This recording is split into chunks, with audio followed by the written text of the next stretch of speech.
Every minute that passes, a mother, a sister, a friend could be facing death from heart disease.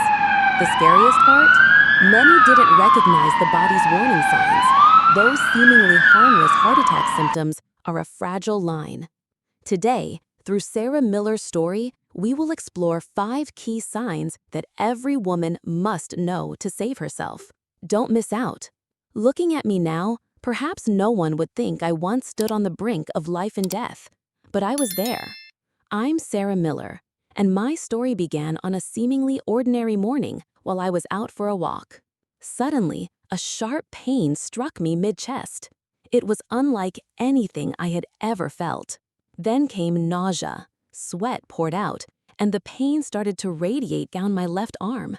I remember thinking, I hope it's not a heart attack. I'm too busy. I don't have time for this.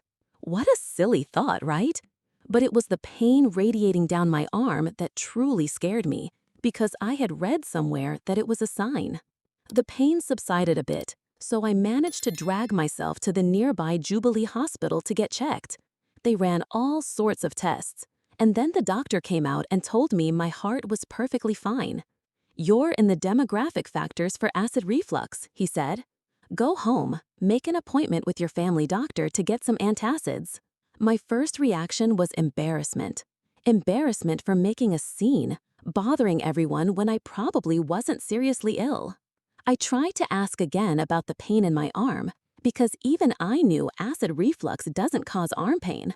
But the doctor's nurse dismissed it, almost scolding me for questioning the doctor. That feeling was terrible. It made me, someone who works in the medical field, feel so small and foolish. And it was because of that embarrassment, when the heart attack symptoms returned, and of course they returned because I was actually having a heart attack, I didn't dare go back to the emergency room. I told myself, a doctor with a proper degree said it wasn't my heart. So I just took Tums, Gaviscon, and endured. The symptoms would come and go, sometimes for 20 minutes, sometimes for an hour. Every time they disappeared, I hoped they were gone for good, but no. My image of a heart attack was an old man gripping his chest and collapsing on a golf course, then an ambulance, sirens. And me? I was still walking around, still trying to function. How could I be having a heart attack? The tipping point was the flight home after attending my mother's birthday. I had 2 episodes of pain at the airport before boarding, then 2 more during the 5-hour flight. Not once did I call a flight attendant. I was too afraid they'd have to turn the plane around for a medical emergency that turned out to be just indigestion. I drove myself home from the airport at nearly 2 a.m. Thank goodness the roads were empty. I still thought, it must be severe acid reflux. I need stronger medicine. No way it's my heart. After that night of driving myself home from the airport, I knew I couldn't take it anymore. Even though I still firmly believed it was acid reflux, the pain tormented me to the point where I couldn't go to work. I needed medicine, strong medicine, maybe an IV. That was my only thought at the time, not my heart, but how to stop this pain. This time, when I went back to the emergency room, I think I must have looked like death warmed over. I could sense the difference in how the medical staff looked at me. Perhaps my appearance said it all. They didn't dismiss me anymore.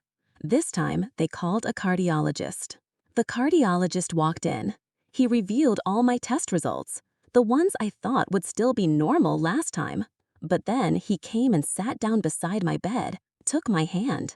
A very small gesture, but it almost made me cry. It was so different from the last doctor.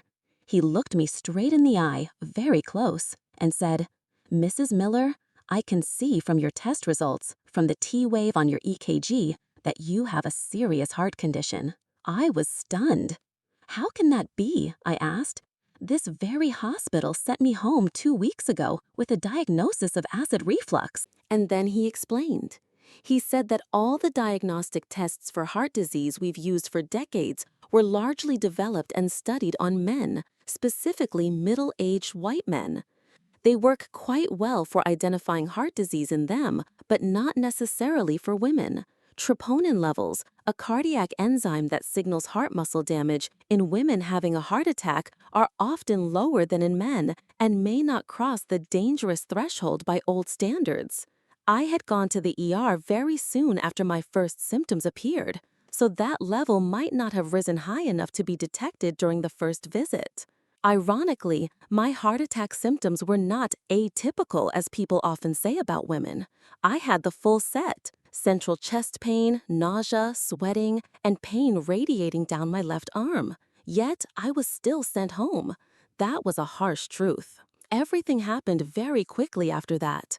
I was taken straight from the emergency room to the cardiac catheterization lab, or cath lab. They performed an angioplasty. A small balloon was inserted through my wrist, threaded up to my heart. They found that my left anterior descending artery, one of the main arteries supplying the heart muscle, was completely blocked. That was the cause of all the pain I had endured. A stainless steel stent was placed there that same day to open up the artery. When I was more lucid, lying in the coronary care unit, a lot of mixed emotions washed over me. Relief to finally know what was happening, anger for being misdiagnosed, for having suffered needlessly, and fear for the future. I was 58 at the time, an age considered young for a woman to have a heart attack. I had no clear family history, no classic risk factors like smoking or obesity. Later, I learned an important detail that no one had warned me about before. I had preeclampsia during my first pregnancy. Today, medicine knows that preeclampsia and other pregnancy complications, like gestational diabetes, are significant risk factors for cardiovascular disease in women later in life. Obstetricians even call pregnancy an ultimate cardiovascular stress test. But at the time I had preeclampsia, no one told me, hey, you need to be careful with your heart later on. It never once crossed my mind, not even for a second. So that was the journey from a healthy, busy woman to suddenly becoming a heart patient with a stent in me and a future full of questions. It wasn't easy, but it taught me so many things, especially about listening to my body and never ignoring warning signs, no matter how minor they may seem. Leaving the hospital with a stent in my heart and a bag of medications I'd never heard of, I felt like I was stepping into a completely different world. I wasn't the old Sarah anymore. I was a heart patient. That was a hard truth to accept. My family, my children, my friends, everyone was worried. I could see it in their eyes. My daughter flew in, took over everything in the kitchen, clearing out anything with high salt, bad fats. She was very strict, but I knew it was because she was so scared of what had happened to her mom. I myself had to get used to a host of new medications: Plavix, statins, beta blockers, unfamiliar names I had to take regularly every day. Before that, I didn't even take vitamins. The hardest part in the early days was dealing with my own emotions. The hospital just gave me a few pamphlets on a heart-healthy diet and scheduled a follow-up with my family doctor in a few weeks. There was no clear discharge plan. No one mechanism explained the side effects of the drugs or what I could expect during recovery. I felt like I was just sent home to figure things out on my own. And then the chest pains would still come, not because the artery was blocked again, but what I later learned was called stretch pain. It was the coronary artery's reaction after being dilated and stented. It felt exactly like another heart attack. Every time I would panic. Is it happening again? Should I call 911? That fear haunted me relentlessly. I remember the first time I had to use nitroglycerin spray after being discharged. My daughter stared at me as if I were a strange creature in a zoo. I didn't know what I was doing right either. The instructions were there, but when you're in a panic, your mind isn't clear. No one told me I had to sit down when I sprayed it because the medication can cause a drop in blood pressure and make you dizzy. Luckily, the pain subsided, but every time was a truly heart-stopping moment. Then came the mental health issues. I fell into a state that doctors call situational depression. I couldn't stop crying on certain days, didn't want to get out of bed. I, who used to be so active, now had to deliberate whether or not I should wash my hair. I couldn't remember the last time I had showered. Honestly, I thought I was losing my mind. If someone had told me this was a common, treatable reaction, perhaps I wouldn't have felt so alone and scared. It was those experiences that spurred me to do something. I didn't want other women to go through what I had gone through, the misdiagnosis, the fear, the loneliness during recovery. I started researching, reading a lot about heart disease in women. I attended a patient advocacy training program at the Mayo Clinic. It was like an intensive cardiology boot camp, and it changed my life. I started a blog, named it Heart Sisters, to share my story and what I had learned. I wanted to create a place where women with heart disease could find information, empathy, and hope. My blog received unexpected support, with millions of views from all over the world. That showed how great the need to be heard and understood was. My life now still has difficult days with symptoms of microvascular disease, another diagnosis I received after my heart attack related to the small blood vessels in the heart. I still have to use nitroglycerin quite often, but I have learned to self-manage, learn to live with it. More importantly, I have found a new purpose in helping others. That traumatic event, in a way, gave me a stronger voice. If there's one thing I want to impart, it is this: listen to your body. Never ignore the signs it's telling you, no matter what others say. Your health is your top priority. And if you are experiencing heart attack symptoms, do not hesitate to seek help immediately. You are not alone. From my own story and from listening to thousands of other women through the Heart Sisters blog, I realize there are heart attack symptoms that we as women often overlook or misunderstand. Today, I want to share with you the 5 most prominent signs, things that I and many others should have recognized sooner. Sign number 1, chest pain or discomfort, but not necessarily the Hollywood kind of pain. When we think about a heart attack, many people imagine an intense chest pain, like someone is crushing their chest. That might be true for some people, especially men, but for women, the sensation in the chest can be much more subtle. It can be a pressure, a feeling of heaviness, tightness, or even a sensation of fullness or burning in the middle of the chest.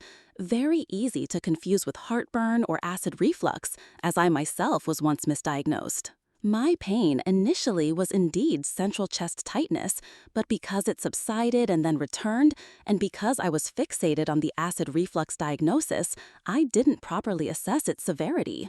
Don't ignore any unusual sensation in your chest, even if it doesn't resemble what you've heard or seen in movies. Sign number 2, pain radiating to other parts, not just the left arm. It's true that pain radiating down the left arm is a classic sign, and that's what initially scared me. But pain from a heart attack in women can also radiate to other places: the right arm, both arms, the back, especially the area between the shoulder blades, the neck, jaw, or even the upper abdomen, causing a sensation like a stomachache. I tried to ask the doctor about the pain in my arm, but my question was dismissed. Many women I know also reported feeling pain in their jaw or back without ever thinking it was a cardiac symptom. Remember, our body is a connected system. If you feel unusual pain in these areas, especially if it occurs concurrently with chest discomfort or other symptoms, don't be complacent. Sign number 3, shortness of breath, extreme fatigue, far beyond normal tiredness. We women often have to shoulder many responsibilities, so feeling tired seems to be an everyday affair. But the fatigue associated with heart attack symptoms is on another level. It's an unexplainable exhaustion that prevents you from doing simple daily tasks you could do normally before. It can last for days or come on suddenly as if you've just had a severe flu, even without a fever or other flu symptoms. Shortness of breath is the same. You might feel out of breath even when resting or just doing very light activities. Many women ignore these signs, thinking it's due to stress, lack of sleep, or age. I also try to power through such episodes of fatigue. Don't normalize your body's unusual exhaustion. Sign number 4, nausea, vomiting, cold sweats, dizziness, easily confused with other illnesses. These are symptoms I experienced very clearly, a churning nausea and cold sweat pouring out even though it wasn't hot. Women tend to experience these atypical symptoms more than men. They are very easily confused with food poisoning, digestive disorders, or even symptoms of perimenopause. A feeling of dizziness, lightheadedness, or like you're about to faint can also occur. When these signs appear suddenly, for no apparent reason, and especially if they are accompanied by any chest discomfort, radiating pain, or shortness of breath, immediately consider the possibility of a heart attack. Don't quickly conclude it's just a stomach issue. Sign number 5. A sense of anxiety, unease, or impending doom. Trust your intuition. This is a seemingly vague sign, yet it is incredibly important and mentioned by many women who have survived a heart attack. It's a profound sense of unease and unexplainable anxiety that something very bad is about to happen. It's different from everyday ordinary anxiety. Many people, including myself at the time, might dismiss this feeling, thinking they're overthinking or being overly anxious. But our bodies have very subtle ways of warning us. If you suddenly feel an intense fear or unease that you've never experienced before, don't ignore it. Sometimes, this very feeling of something's not right is the clearest heart attack symptom you need to listen to. These 5 signs, whether it's chest pain, radiating pain, extreme fatigue, nausea, or a sense of unease, are all cries for help from your heart. The problem is, we are often not taught to recognize them correctly in women. We tend to downplay them, find excuses for them, or are too busy to stop and truly listen to our bodies. So why is it that, even with clear heart attack symptoms like I experienced, we women are still often misdiagnosed or delayed in treatment? There are many complex reasons behind this. Firstly, as I mentioned, symptoms in women can be different. Medicine for many years has focused research on men, so the gold standard for symptoms and diagnosis of a heart attack is often based on their experiences. When a woman presents with seemingly atypical symptoms like extreme fatigue, nausea, or jaw pain, doctors might not immediately think of a cardiac issue. Secondly, we women ourselves also tend to downplay our symptoms. We are too used to enduring, too busy taking care of others to forget ourselves. We tell ourselves, it's probably nothing, it's probably just stress, or worse, we're afraid of bothering others, afraid of being seen as overreacting. I experienced that feeling of embarrassment, and it almost cost me my life. Besides that, there are risk factors for heart disease in women that few people know about or are often overlooked. People often think of smoking, obesity, high blood pressure, but for women, conditions like preeclampsia during pregnancy, which I myself experienced, gestational diabetes, polycystic ovary syndrome, PCOS, or even some autoimmune diseases also significantly increase the risk of heart disease later in life. Early menopause is also a factor. We need to be educated more about these specific risks so we can be proactive in prevention. So, what should we do? The most important thing is to listen to your body and believe in yourself. You know your body best. If you feel something is abnormal, a distinct change from your normal state, never dismiss it. Delay can cost you your life. Time is heart muscle. Every minute that passes when an artery is blocked, more of your heart muscle will be damaged. When you decide to see a doctor or go to the emergency room because you suspect you have heart attack symptoms, how you communicate is also extremely important. Don't start by self-diagnosing or downplaying the situation. Don't say, I think I probably just have indigestion, or sorry to bother you, doctor, but I feel a little tired. Speak directly and clearly. Say, I think I'm having a heart attack. Then specifically describe your symptoms. When it started, what it feels like, how long it lasts, if it radiates anywhere. If the doctor gives a diagnosis that you feel doesn't match what you're experiencing, don't be afraid to ask questions. Say, Doctor, I understand what you're saying, but what about this jaw pain? It's very unusual for me. Or, I know my body, and this feeling is very different. You have the right to request necessary tests like an electrocardiogram, ECG, and a blood test for the cardiac enzyme troponin. Remember, especially for women, troponin levels may not rise immediately or reach the traditional threshold as in men, so monitoring or retesting may be necessary. Don't let yourself be dismissed too easily just because you are a woman or because your symptoms seem mild. I wish I had been stronger, more assertive during my first visit to the emergency room. I wish I hadn't let embarrassment override my intuition. My lesson, and that of so many other women, is that we must become the strongest advocates for our own health. No one can do it better than us. And don't forget the importance of proactive prevention. Knowing your own risk factors, maintaining a healthy lifestyle with a balanced diet, regular exercise, not smoking, managing stress, and getting enough sleep, these are things you can do every day to learn how to prevent the heart attack or at least how to avoid a heart attack to some extent. Consider it an investment in your own life. My journey with my heart has been a challenging one, but it has also taught me invaluable lessons. If I could go back in time and talk to the Sarah of the days before the heart attack, or talk to any woman listening to this story, I would say this. First, never underestimate what your body is trying to tell you. A woman's intuition is very powerful.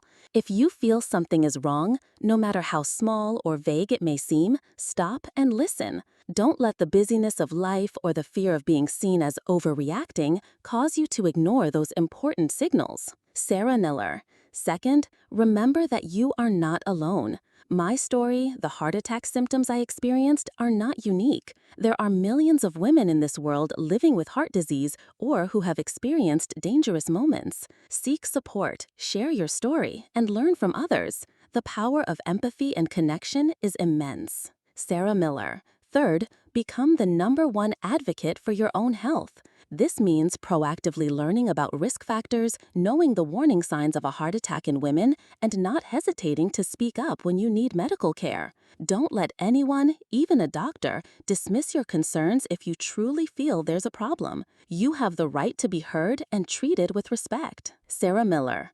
I often wonder, if it wasn't me, but my daughter, my mother, or my best friend experiencing those symptoms, what would I do? I certainly wouldn't let them suffer.